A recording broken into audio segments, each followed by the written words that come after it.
de prier, j'ai reçu une parole de sagesse. J'aimerais qu'on lise Luc 17 à partir du verset 7 jusqu'au verset 10.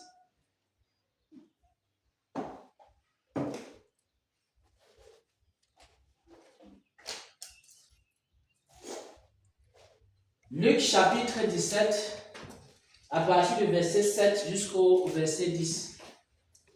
Donc c'est une parole de sagesse qui a été reçue tout à l'heure pendant qu'on était en train de prier. Luc chapitre 17, verset 7 à 10. Qui de vous, ayant un serviteur qui laboure ou paie les troupeaux, lui dira, quand il revient des champs, approche vite et mets-toi à table. Ne lui dira-t-il pas au contraire, prépare-moi à souper, saigne-toi et sers-moi jusqu'à ce que j'aie mangé et bu. Après cela, toi tu mangeras et boiras. Doit-il de la reconnaissance à ce serviteur parce qu'il a fait ce qui lui était ordonné? Vous de même, quand vous avez fait tout ce qui vous a été ordonné, dites, nous sommes des serviteurs inutiles. Nous avons fait ce que nous devions faire. Amen. Amen. C'est quoi un serviteur inutile? Un serviteur inutile selon ce passage des Écritures. Parce qu'il y a plusieurs types de serviteurs inutiles dans la Bible. Mais nous sommes en train de parler ici du serviteur inutile de Luc chapitre 17 à partir du verset 7 jusqu'au verset 10. Un serviteur inutile, c'est un serviteur qui fait quoi? Qui ne fait que faire ce que son maître lui a ordonné. Ce n'est qu'un exécutant. C'est quelqu'un qui exécute les ordres d'un maître. C'est-à-dire qu'il y a quelqu'un qui est utile, il y a quelqu'un d'autre qui est inutile.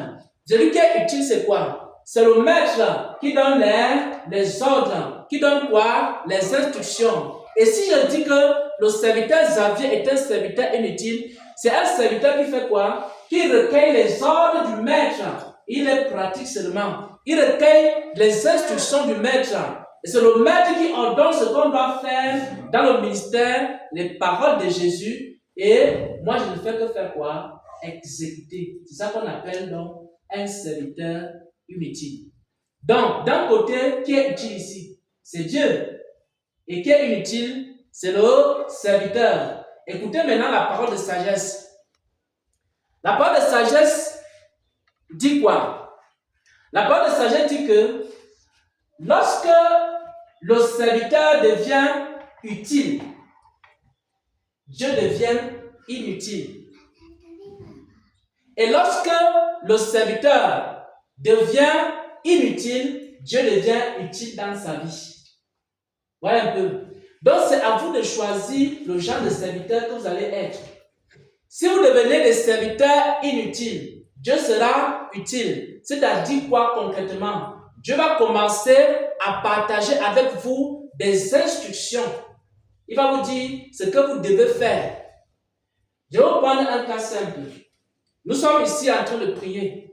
Maintenant, il y a la prophétie qui sort. La prophétie dit, il faut prier pour la sœur Imelda. Qu'est-ce que je fais? En tant que serviteur inutile, je m'en vais, je prie pour la sœur Imelda. La prophétie sort encore qu'il faut prier pour la sœur Tiliane. Je fais quoi? Je prie pour la sœur Tiliane. Je suis quoi? Un serviteur inutile. Qui est utile ici? C'est Dieu. Dieu est utile pourquoi? Parce qu'il me dit ce que je dois faire. Il me dit ce qui est convenable de faire. Et moi maintenant, je suis à son écoute. Mon oreille est attentive. Parce que Dieu est quoi? Est utile dans ma vie. Et moi, je suis quoi? Un serviteur inutile. Maintenant, si je commence à prendre mes propres décisions, je décide de ce que je veux faire. Je deviens quoi? Un serviteur utile. Et dans ce cas, Dieu devient quoi? Inutile. Parce que le jour qu'un homme commence à décider de ce qu'il va faire pour sa vie, le jour que dans un ministère, une personne commence à décider de ce qu'il va faire, Il devient une personne utile et Dieu devient inutile. Dieu ne dit plus rien. Dieu dit, ah, tu n'as pas besoin de moi. Tu n'as pas besoin de mes instructions. Tu n'as pas besoin de ma parole. Tu n'as pas besoin de ma grâce. Tu n'as pas besoin de ma force. Tu n'as pas besoin de ma sagesse. Tu n'as pas besoin de mes orientations. C'est-à-dire quoi? Lorsque je deviens un serviteur utile, Dieu devient inutile et Dieu s'en va. Il quitte le ministère. Dieu a quitté plusieurs ministères parce que les serviteurs là sont devenus des serviteurs utiles. Ils n'avaient plus besoin de Dieu. Ils pouvaient maintenant décider. Ils pouvaient maintenant organiser comme ils veulent. Et à ce moment-là, Dieu n'avait plus sa place dans l'église. Pourquoi? Ils sont devenus des serviteurs utiles. Dieu est devenu inutile. Mais si je me rends moi-même serviteur inutile, je fais de Dieu quelqu'un d'utile. Et quand Dieu devient utile, c'est à ce moment-là que la parole de Dieu commence à abonder dans l'église. Tu as dans un culte, tu entends les instructions à gauche, les prophéties à droite, les révélations. Pourquoi? Parce que Dieu est utile. Vous voyez? Bon, je vous pose la question. Nous avons fait culte, nous sommes en train de terminer le culte. Dieu a-t-il été utile ou inutile dans cette culte? C'est une question importante. Si vous avez compris le rapport de sagesse. Dieu a-t-il été utile ou inutile? Il a été utile. Dieu a été utile. Donc, depuis qu'on a commencé le culte jusqu'à présent, le Seigneur a touché les cœurs. Il a parlé à des personnes. Il a agi. Nous, on était là comme des serviteurs inutiles. On passait le temps à suivre ce que l'Esprit est en train de faire. Et quand vous devenez des serviteurs utiles, c'est-à-dire, je viens ici avec tout un chronogramme. On va commencer le culte à 11h. 11h05. On va faire la louange, l'adoration. On arrête à 11h30, 00. Et si quelqu'un dépasse 11h30, on retire le micro. On devient à ce moment-là un serviteur utile. Et Dieu dit que, ah, je sais encore à quoi à ces gens. Je préfère partir. Aller là où les gens me considèrent, où ils ont besoin de moi.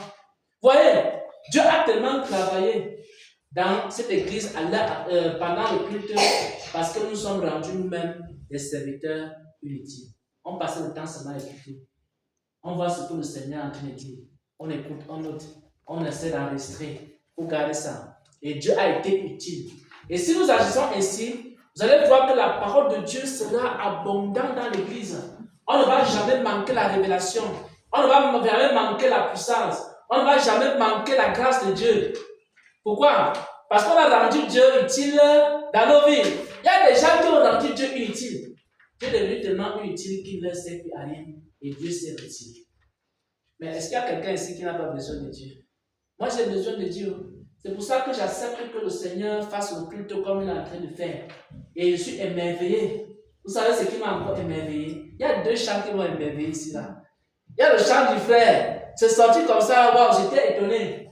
Il y a un autre chant ici, là, c'est quand la sœur était ici, waouh. Il faut que je cherche encore le chant là. Amen. Waouh, c'était merveilleux. Non, ça c'est incroyable. Je suis sûr que si j'étais venu ici comme un serviteur utile, j'aurais conçu mes propres chants. Je suis sûr que ça n'aurait jamais donné comme pour le Seigneur. Et la présence de Dieu ne devait pas être là. Alors nous devons être quoi? Des serviteurs inutiles. Pour que Dieu devienne quoi? Utile dans l'église. Et il se manifeste. Voilà la première parole de sagesse que je voulais partager avec le peuple de Dieu.